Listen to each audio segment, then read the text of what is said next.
তপ্ত সন্দেশখালীতে তৃণমূলের প্রতিনিধি দল স্থানীয় বাসিন্দাদের সঙ্গে কথা শাসক শিবিরের পার্থ ভৌমিকের নেতৃত্বে এই তৃণমূল কংগ্রেসের প্রতিনিধি দল সন্দেশখালীতে গিয়েছে।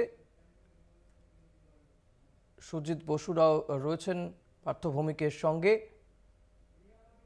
প্রতিনিধি রিয়া মাঝি রয়েছেন আমার সঙ্গে। রিয়া, এই মুহূর্তে এই তৃণমূল কংগ্রেসের প্রতিনিধি দলটি কোথায়, কি বা করছে, তারা কি জানতে পারছো?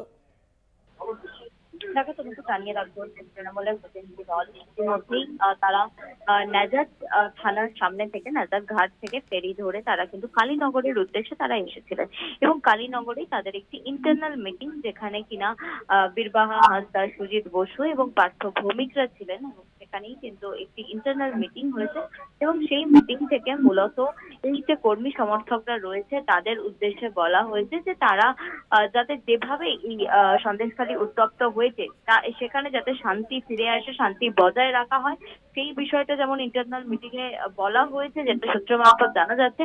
এবং পাশাপাশি আরো একটু বিষয় এখান থেকে নির্ধারিত করা হয়েছে, সেটা হচ্ছে যে একদম সন্দেশখালীতে যারা এখানকার যারা রয়েছে তারা একটি ইন্টারনাল টিম গঠন করবে, যারা কিনা একদম সন্দেশখালীর বুকে সেই টিম ঘুরে বেড়াবে বিভিন্ন বাড়িতে বাড়িতে এবং কার কোনো অভাব অভিযোগ বা কারোর যদি টাকা না পাওয়া এবং এই যে অভিযোগ সামনে আসছে যে ভেরি লিজে নিয়েছে সেই টাকা না দেওয়া। ধন্যবাদ রিয়া, কথা বলছিলাম প্রতিনিধি রিয়া মাঝির সঙ্গে।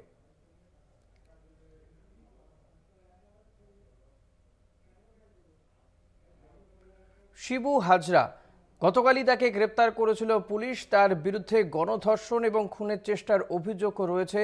শিবু হাজরা, যে কিনা শাহজাহান শেখের ডানহাত, শাহজাহানের শাগরেদ, শিবু হাজরার পুলিশ হেফাজত হয়েছে বলে জানা যাচ্ছে। আজ তাকে আদালতে তোলা হয়েছিল, বসিরহাট আদালতে তোলা হয়েছিল গণধর্ষণ এবং খুনের চেষ্টার অভিযোগে। আদালতে পেশ করা হয় সন্দেশখালী, সেখানে যে মহিলারা অভিযোগ করেছিলেন এবং এক মহিলা গণধর্ষণের অভিযোগ করেছেন, সেই গণধর্ষণের অভিযোগেই গ্রেফতার করা হয়েছিল এই শিবপ্রসাদ হাজরাকে। শাহজাহানের ইতিমধ্যেই দুই শাগরেদ উত্তম সর্দার এবং শিবপ্রসাদ হাজরা, তাদেরকে গ্রেপ্তার করা হয়েছে।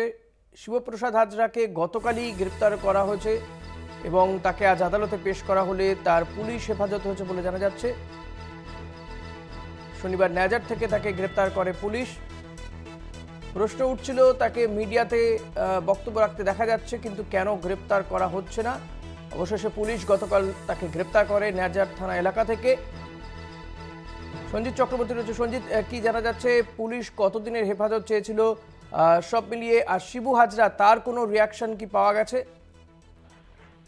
ইতিমধ্যে তুমি জানো, উত্তম সর্দারকে তাকে 8 দিনের পুলিশ হেফাজতে নেওয়া হয়েছে। পাশাপাশি শিবু হাজরাকে কিন্তু গতকাল গ্রেপ্তার করার পরে যখন সন্দেশখালী নাজার এরিয়াতে গ্রেপ্তার করা হয়, তারপরে বসিরহাট থানায় নিয়ে আসা হয়। তারপরে আজকে সকালে তাকে মেডিকেল অর্থাৎ স্বাস্থ্য পরীক্ষা করা হয় বসিরহাট স্বাস্থ্য জেলা, তারপরে আদালতে পেশ করা হয়।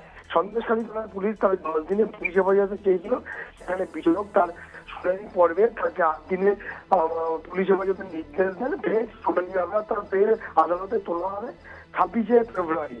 ইতিমধ্যে শিবু হাজরার বিরুদ্ধে যে অভিযোগ উঠেছিল যে গত 7ই ফেব্রুয়ারি অর্থাৎ মহিলা সে মিছিল করছিল, মিছিলে উত্তম সর্দার এবং শিবু হাজরা তাকে এবং জামা কাপড় ছিঁড়ে দেয় এবং গণধর্ষণ করে মিছিলের মধ্যে।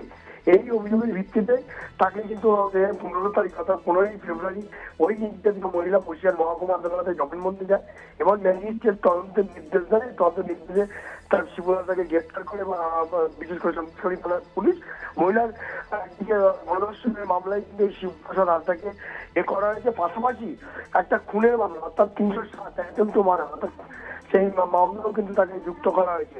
মোট 2টো মামলায় শিবু হাজরাকে আজকে আদালতে তুললে 8 দিনের পুলিশ হেফাজত নেওয়া হয়েছে। সব থেকে শিবু হাজরা ইতিমধ্যে যাকে কোর্ট থেকে বের করে বিচারকের কাছে শুনানি পর্ব শেষ হয়েছে। ইতিমধ্যে তাকে আদালত থেকে ফের আমার থানায় নিয়ে যাওয়া হয়েছে।